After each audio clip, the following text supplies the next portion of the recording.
এখন moment calculation.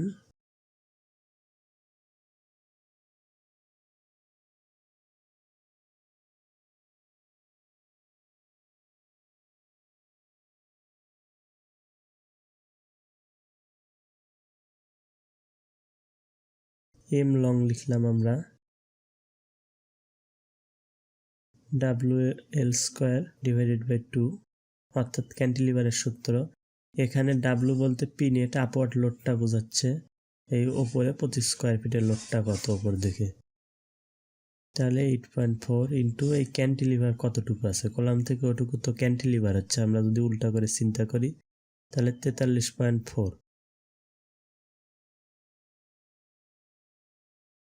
Equal 54.84 keep feet per fit. এখন আমরা ইঞ্চিতে করে নিলাম 12 দিয়ে গুণ দিয়ে। এখন এই এম শর্ট বরাবর দেখি, একইভাবে ক্যান্টিলিভার অংশটুকু আমরা লিখতেছি 43 ইঞ্চি।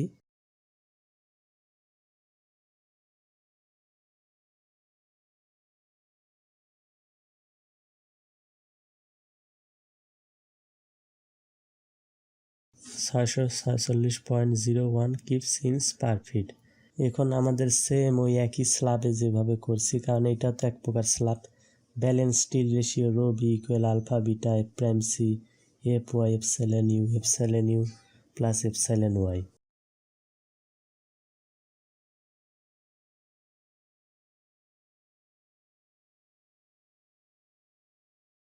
মান বসিয়ে পাই 0.0135, rho max equal 0.75 rho B.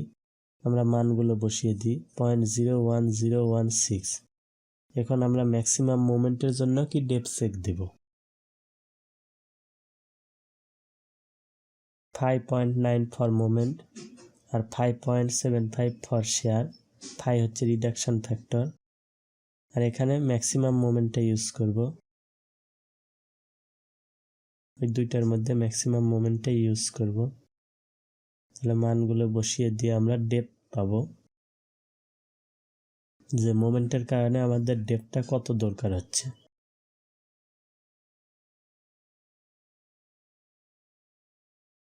তাহলে ডি ইকুয়াল 10.66 ইঞ্চ, যেখানে আমরা অলরেডি 22 ইঞ্চি ধরে নিয়েছি, তাই ওকে।